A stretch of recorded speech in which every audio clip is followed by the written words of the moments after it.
Hello everyone, welcome you all for today's Indian Polity Prelims Practice Question discussion. It is based on the famous book M. Lakshmikant.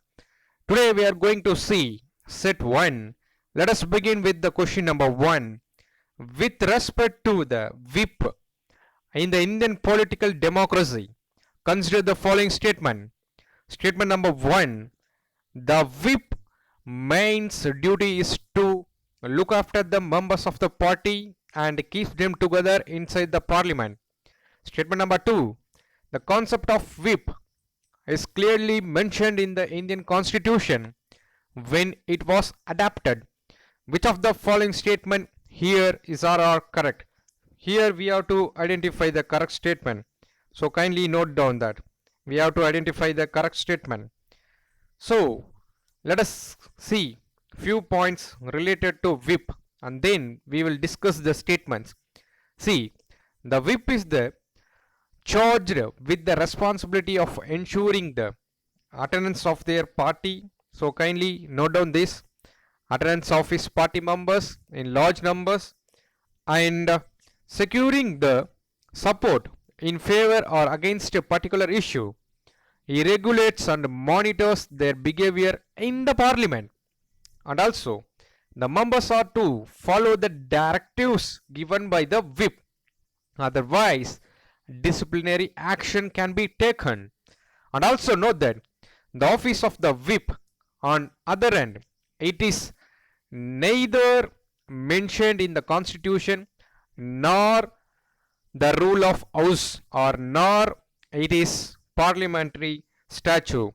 Therefore, we have to note that it is based on the conventions of the parliamentary government. So it is based on the conventions.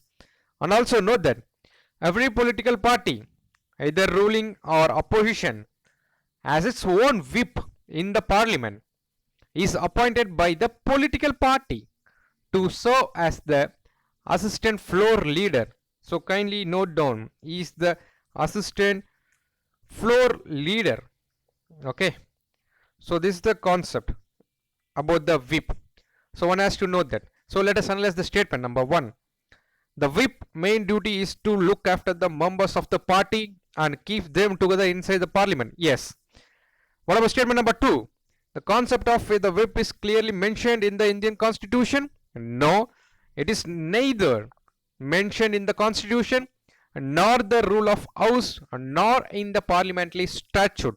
Therefore, this statement is wrong. Therefore, we can eliminate B and C.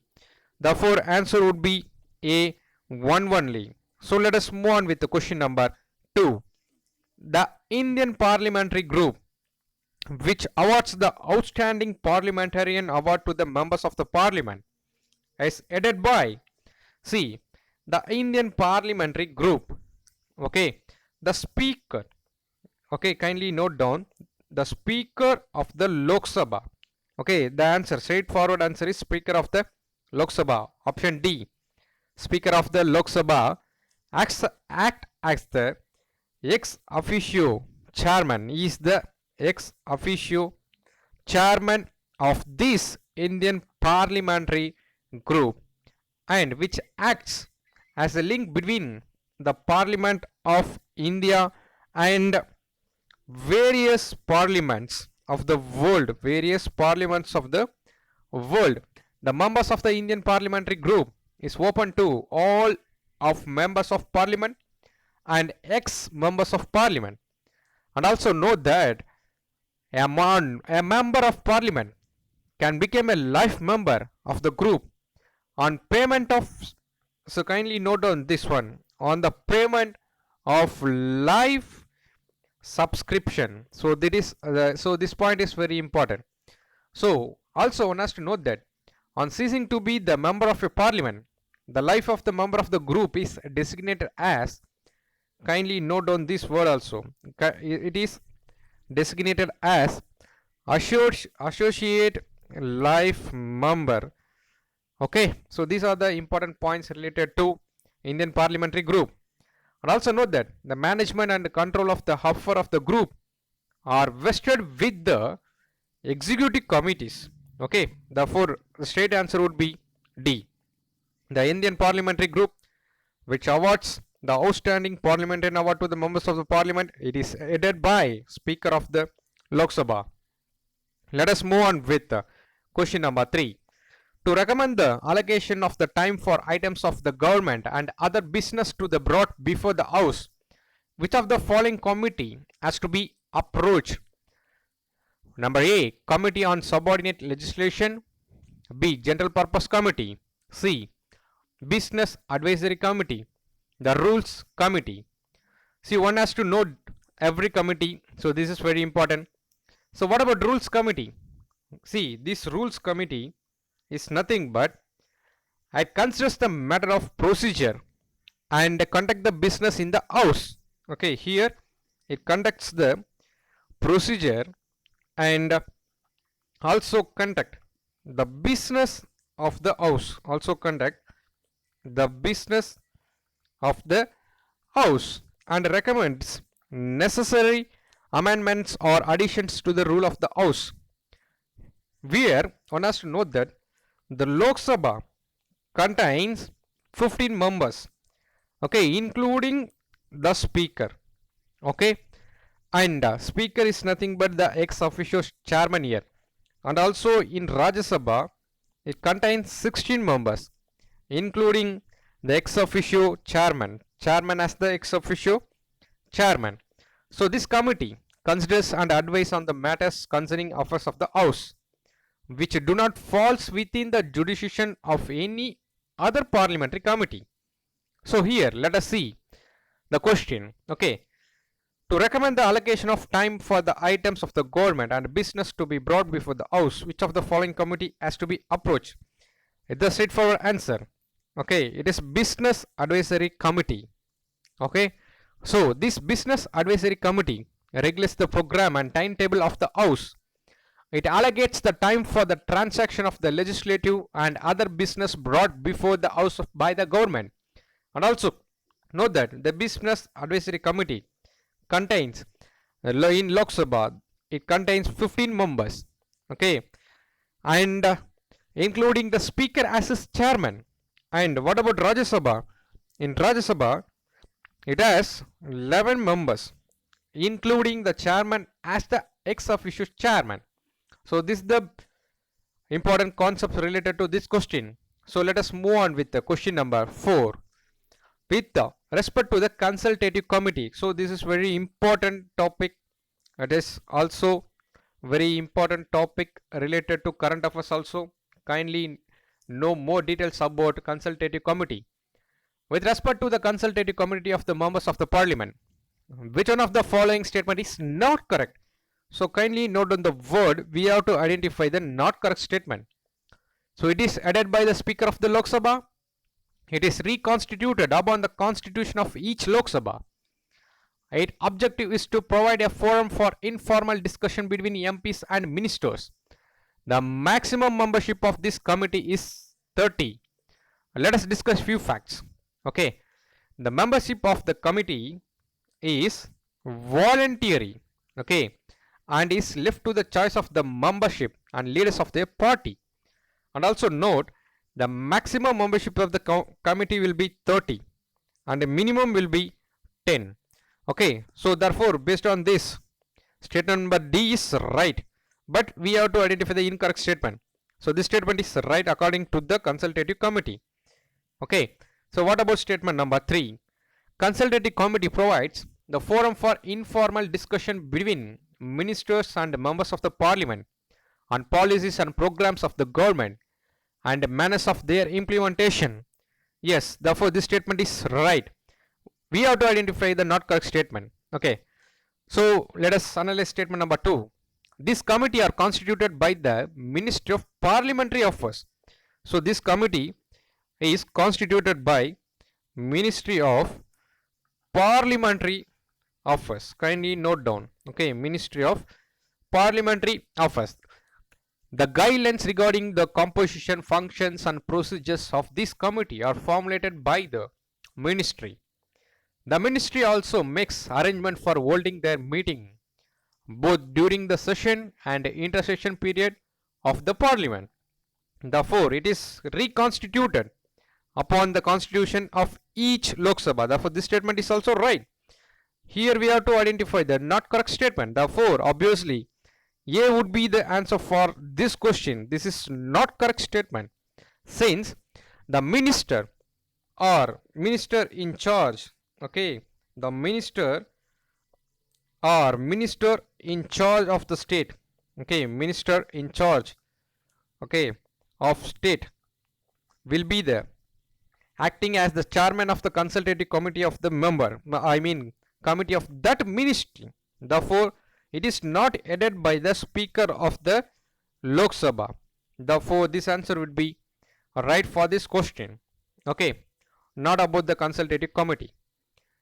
Hope. Let us move on with the question number 5. The scrutinizing of the report of the Comptroller and Auditor General is one of the prime tasks of the which of the following committee? Estimate committee. Number B, Public Accounts Committee. C, Departmental Related Standing Committee. Number D, Committee on Public Understanding. See, this is straightforward factual question. So it is based on the Public Accounts Committee. The scrutinizing of the reports of CAG, in short, okay, Article 148 talks about CAG, is one of the prime tasks of the Public Accounts Committee is to examine the annual audit reports of the CAG, which are laid before the Parliament, okay, by the President, which is laid before the Parliament by the President of India.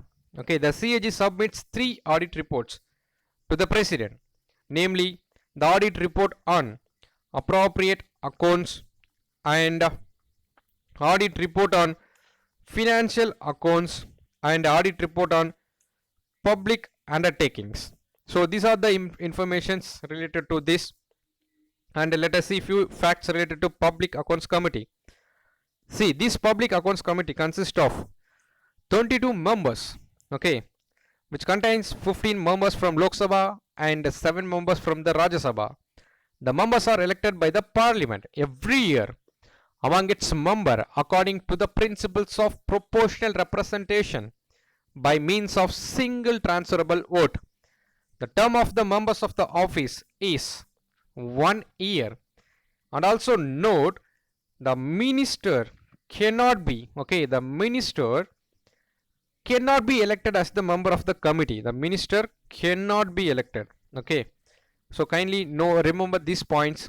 And also, the chairman of the committee is appointed from among its member by the speaker, okay. So these are the important points related to this question. Let us move on with question number 6. The Parliament can make any laws for all or any part of the India for implementing international treaties with the consent of all the states, with consent of the majority of the state, with the consent of the state concerned, without the consent of any states. See, the Parliament can make laws for all or any part of India for implementing the international treaties without the consent of any state. So option D would be the answer for this question. And also one note to note that the Constitution empowers the Parliament to make laws on the any matters enumerated in the state list under following 5 conditions. What are the 5 conditions? Number 1, when Rajya Sabha passes a solution. Okay, when Rajya Sabha passes a resolution, okay, then Parliament can make a law. And what about statement number 2? During national emergency also Parliament can make law, okay. And what about statement number 3? When states make a request. What about statement number 4?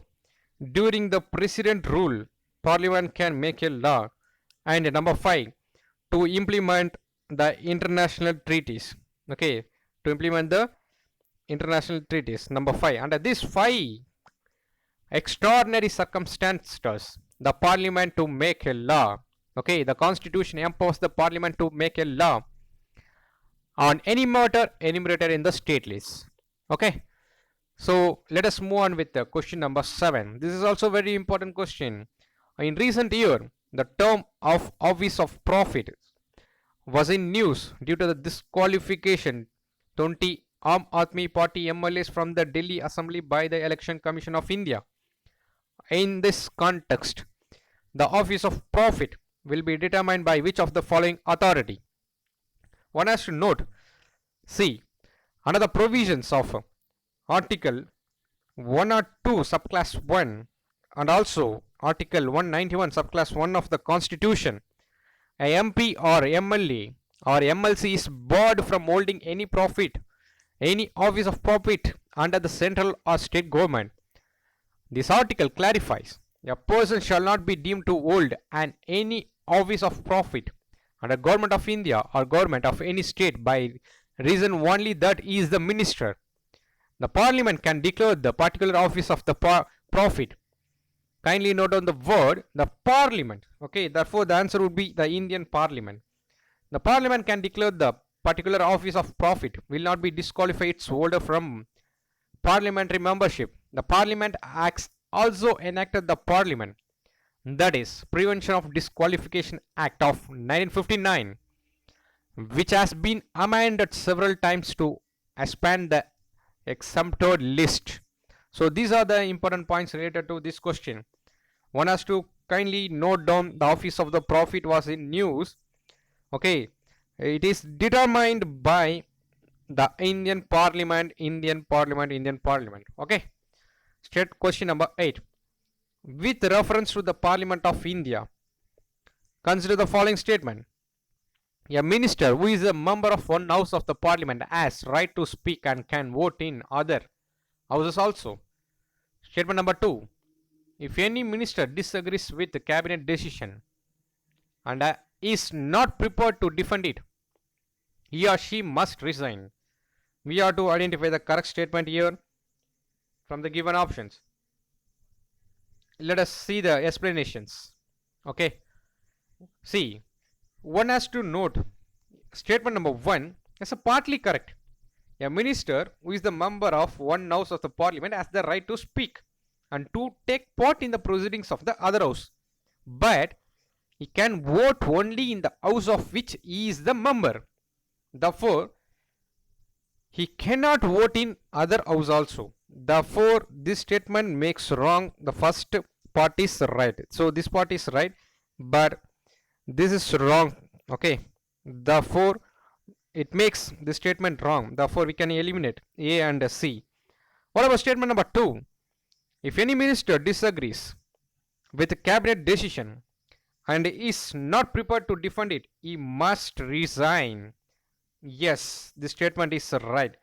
See, the principles of collective responsibility also mean that the cabinet decision binds all the cabinet ministers and other ministers, even if they differed in the cabinet meeting. It is also a duty of the every minister to stand by the cabinet decision and support them both within or outside the parliament. If any minister disagrees with the cabinet decision and is not preferred to defend it, he must or she must resign. Okay, so this is also provided in the Indian polity by M. Lakshmikant. So let us move on with the question number 9. Consider the following statement. The parliamentary secretaries can be appointed by Prime Minister to assist the functions of the Council of Ministers. And statement number 2.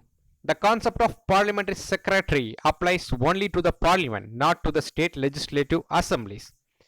So we have to identify the correct statement here. See, the parliamentary secretaries are the members of the last category of the Council of Ministers. They have no department under their control. They are attached to the senior ministers and assist them in the discharge of their parliamentary duties. Yes, is appointed. They are appointed by the they are appointed by the Prime Minister. Therefore, which makes statement number 1 is right. What about statement number 2? Many states in the Indian Union have instituted the post of parliamentary secretary. The parliamentary secretary often holds the rank of Minister of States. and has the same entitlement and is assigned to the government department. Therefore, this makes statement number 2 is wrong. Okay. So therefore, we can eliminate B and C. Therefore, answer would be A, 1 only. Okay. So let us move on with the question number 10. Consider the following statement. The bill written by the President for the reconsideration does not lapses on the dissolution of the Lok Sabha. Statement number 2. The bill passed by the Lok Sabha and pending in the Rajya Sabha lapses on the dissolution of the Lok Sabha. And the bill under consideration of the Lok Sabha lapses when the Lok Sabha is prorogued, and the bill originated in the Rajya Sabha which has not been passed by the Lok Sabha which is still pending in the Rajya Sabha does not lapse. So here we have to identify the correct statement. See, the bill passed in both houses but written by the President for the consideration of houses obviously do not lapse. Therefore, this statement is right. And what about statement number 2? The bill passed by the Lok Sabha and pending in the Rajya Sabha automatically lapses. Okay, therefore this statement is also right. What about statement number 3? The bill originating and pending in the Rajya Sabha does not lapses on its dissolution. So here it is given as a lapses. Therefore, it makes this statement is wrong. Therefore, we can eliminate C and D also. And what about statement number 4? The bill pending in the Rajya Sabha but not passed by the Lok Sabha do not lapses. Therefore, this statement is also right. Therefore, answer would be B, 1, 2 and 4. See, one has to note that the 4 things very important. Okay, the bill passed by both the houses but written by the President for consideration do not lapses, and a bill passed by both the houses but pending assent of the President do not lapses. A bill pending in the Rajya Sabha but not passed by the Lok Sabha do not lapses, and a bill not passed by the two houses due to the disagreement, if the President has notified for holding a joint sitting before the dissolution of Lok Sabha, that bill also does not lapses. These 4 points are very important. One has to know, one has to remember this. Let us move on with the question number 11. With reference to the first past the post system, in short FPTP, consider the following statement. It gives rise to single party government. It provides clear cut choice for the voters. It leaves the largest number of waste voted which do not go towards the election of any candidates. Which of the following statement is or are correct? See, the candidate won in the election if she or he secured more votes than all other candidates. The winning candidate need not to secure a majority of the votes. Therefore, statement number 1 is right. Okay, it gives rise to the single party government. Okay, and also reasons for success of FTTP in election are regarding with the Indian elections because of its simplicity, whereas the common voters can easily understand the process. And also there is a clear choice presented to the voters at the time of elections. The voters have to simply vote for the candidate from their constituency. So therefore, it makes statement number 2 is also right. What about statement number 3? In FPTP, the winning candidate secures less than 50% of the votes. The votes that goes to all the losing candidates go waste for losing candidates who get no seats from those votes. Therefore, yes, this statement is also right. Therefore, answer would be D. 1, 2, 3 is the right answer for this question. Let us move on with question number 12. The date of election of Speaker of Lok Sabha is fixed by, straightforward answer, President. Okay, the Speaker is elected by the Lok Sabha from among its member as soon as after its first sitting. Whenever the office of the Speaker fall vacant, the Lok Sabha elects another member to fill the vacancy. The date of the election of the Speaker is fixed by the president. Okay, let us move on with the question number 13. It is granted for the special purpose and forms no part of the current services of any financial year. The above statement is about. See, in addition to the budget, it contains ordinary estimates of income and expenditure for one financial year and various other grants also made by the parliament under extraordinary or special circumstances. Among those, exceptional grants is one of the exceptional grants. Okay, kindly note down the word exceptional grants. It is one which is granted for a special purpose. So kindly note down, it is for a special purpose. Okay, and forms no part of the current service of any financial year. Therefore, answer would be C. Exceptional grant is the answer for this question. Kindly note down these points and also know about excess grant and supplementary grant and additional grants.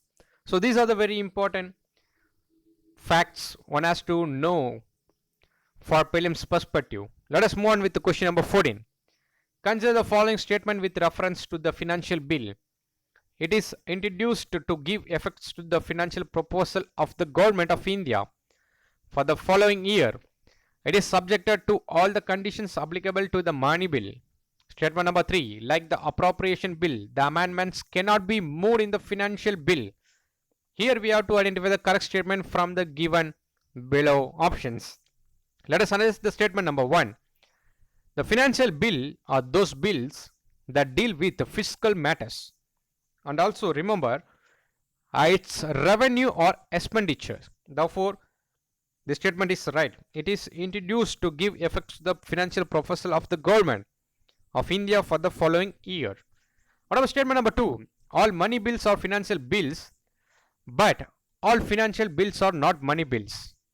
And also note, only those financial bills or money bills which contains exclusive those matters which are mentioned in Article 110 of the Constitution. Therefore, it is subjected to all the conditions applicable to the money bill. It makes this statement is also right. It is subjected to all the conditions applicable to the money bill. And what about statement number 3? In case of disagreement between the two houses over such a bill, the president can summon a joint sitting of the two houses to resolve the deadlock. It can be amended by the parliament. In case of Rajya Sabha, when the financial bill is presented, it can be either rejected or amended. So therefore, this statement makes wrong. Like appropriation bill, the amendments cannot be moved in the financial bill. This statement is wrong. Just now we have discussed that the financial bill is presented. It can be either rejected or amended, which means it can be moved as a financial bill. So one has to note the additional informations about money bill article 110 and the financial bill number 1. So this comes under the article 117 subclass 1. What about financial bill 2? It comes under the article 1117 subclass 3. So these are the important facts related to this concept. Let us move on with the question number 15. With reference to the Parliament of India, consider the following statement. The President is authorized to dissolve the Lok Sabha at any time, even before the completion of 5 years, on the head and advice of the Council of Ministers. Statement number 2. Speaker is the principal spokesman of that house, and his decision in all the parliamentary matter is final. C. Yes, the President is authorized to dissolve the Lok Sabha in any time or even before the completion of the 5 years. This cannot be challenged in the court of law when the Lok Sabha passes a no confidence motion against the Council of Ministers. All the ministers have to resign, including those ministers who are from the Rajya Sabha. And also note that the Council of Ministers can advise the President to dissolve the Lok Sabha. Therefore, this statement is right. What about statement number 2? The Speaker is the head of the Lok Sabha and its representative is the guardian of powers and privileges of the member, the House as the whole and its committees. is the principal spokesman of that house. His decision in all the parliamentary matters is final. Therefore this answer is also right. The answer would be both 1 and 2. Let us move on with the question number 16. Consider the following statement regarding disqualification for being elected as the member of parliament. Statement number 1. The detention of a person and the preventive detention law is not a disqualification if a person convicted for promoting enmity between different groups or for the offenses of bribery, he will be disqualified. And statement number 3. If a disqualified person is elected to the parliament, the constitution lay down no procedure to declare the election is void. Okay. See, what about statement number 1? The detection, that is, the person must not have been convicted for any offenses relating in imprisonment for 2 or more years, but the detention of a person under preventive detention law is not a disqualification under Representation of People Act 1951, which makes statement number 1 is right. What about statement number 2? Under Representation of People Act 1951, a person will be disqualified if the person convicted for promoting enmity between different groups or for the offenses of bribery. Therefore this statement is also right. What about statement number 3? If a person, that is, if a disqualified person is elected to the parliament, the constitution laid down no procedure to declare the election is void. Therefore this statement is also right. Therefore answer would be D, 1, 2, 3. So kindly remember. And also note that the matter is dealt by the Representation of People Act 1951, which enables the High Court to declare an election void if a disqualified candidate is elected. And also one has to note that the aggrieved party can appeal to the Supreme Court against the order of, against the order of the High Court in this regard. Okay, so these are the facts one has to remember. Let us move on with the question number 17. The Speaker of the Lok Sabha himself is the chairman of. See, the simple int is nothing but BGR. The chairman, that is, the Speaker of the Lok Sabha himself the chairman in the following, that is in short BGR. One is Business Advisory Group, and G, General Purpose Group, and Rules Group. Therefore 1, 3 and 5. Therefore answer would be A, 1, 3 and 5. Simple. Int is BGR. Okay. The Speaker himself the chairman of the Business Advisory Committee, Rules Committee and General Purpose Committee. That's it. The chairman of the committee on his petition shall be appointed by the chairman from its among the members of the committee, provided that if the deputy chairman is the member of the committee, he shall be appointed chairman of that committee. Okay. Let us move on with question number 18. Consider the following statement with reference to the Parliament of India. Unlike the Speaker of Lok Sabha, the chairman is the member of the House, and deputy chairman is not subordinate to the chairman and is directly responsible to the Rajya Sabha only. See, statement number 2 is right. What was statement number 1? Unlike the Speaker of Lok Sabha, the chairman is the member of the House. See, unlike the Speaker is a member of that House, but the chairman is not the member of in that House. Okay. Therefore, this statement is wrong. Therefore, answer would be B, 2 only. So we can eliminate A and B also, A and C also. Okay. The deputy chairman is not subordinate to the chairman. He is directly responsible to the Rajya Sabha. Let us move on with the question number 19. With reference to the money bill, consider the following statement. It can be introduced only by the minister. It can be introduced either in the Lok Sabha or the Rajya Sabha.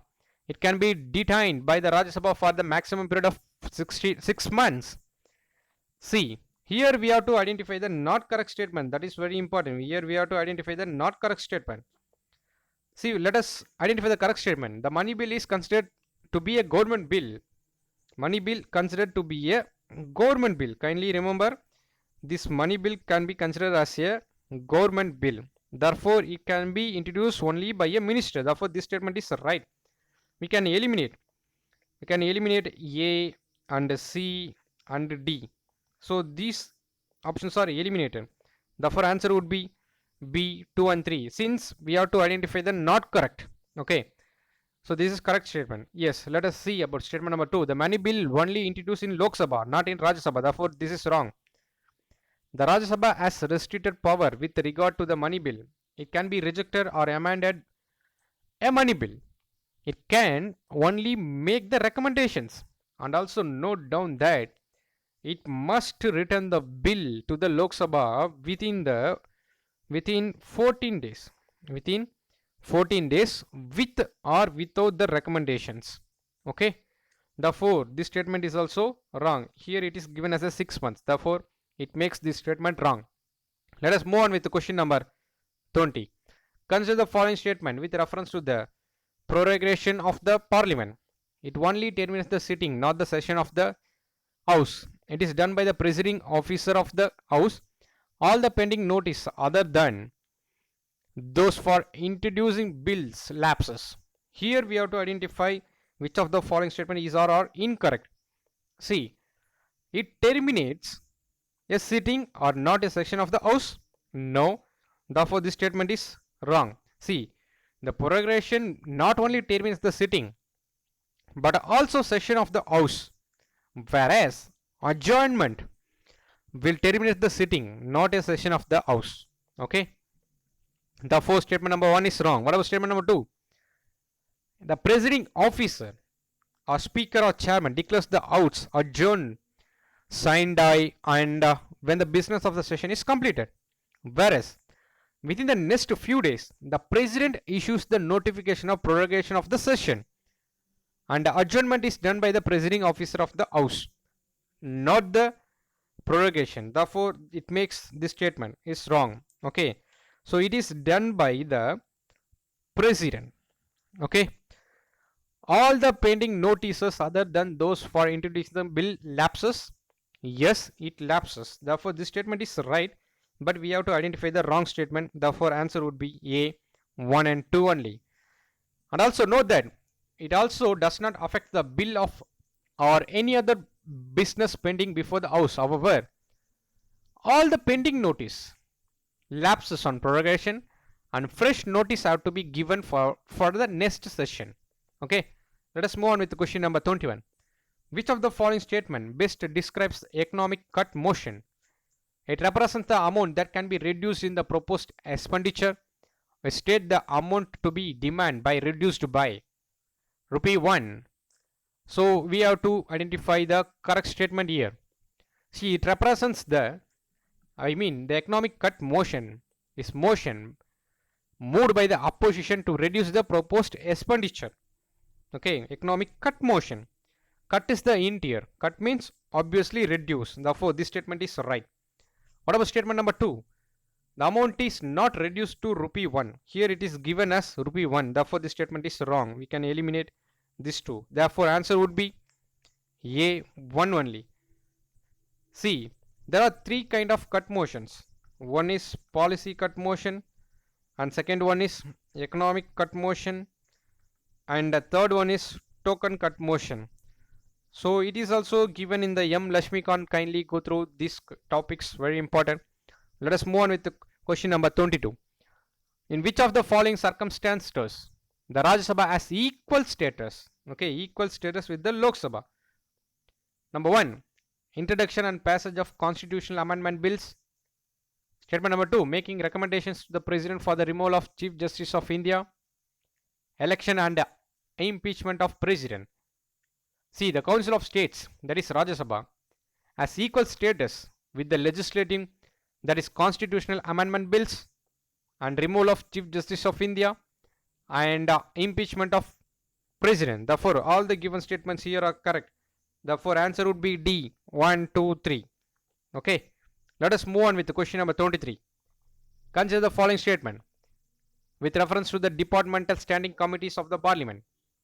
They should consider the matters of day-to-day administration of the concerned departments. The recommendations of their committee are not binding on Parliament.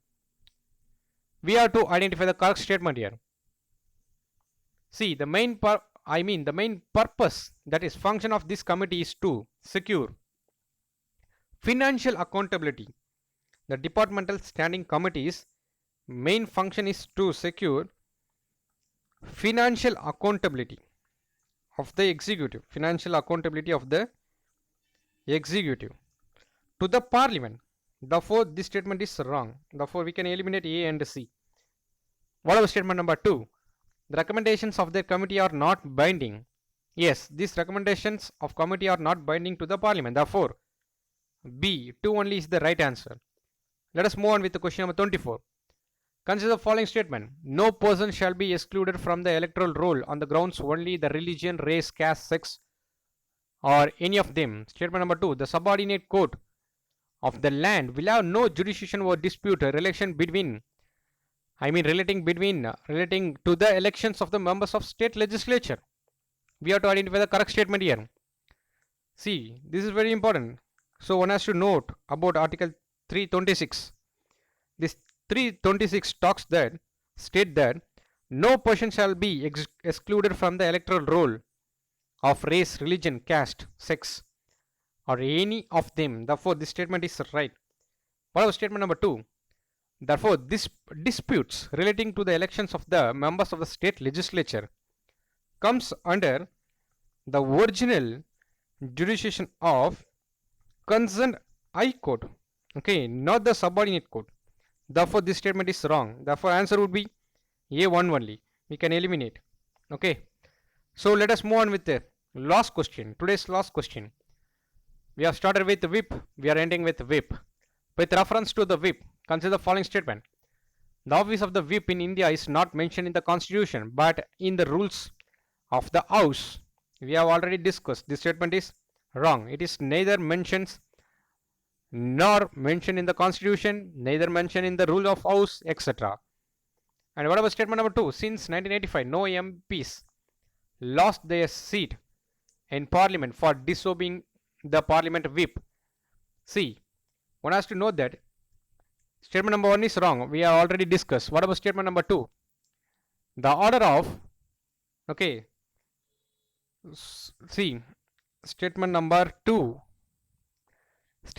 is also wrong. Since 1985, there have been totally 19 cases. Okay, remember this point. Totally 19 cases where MP lost their seat in their parliament for disobeying the party whip.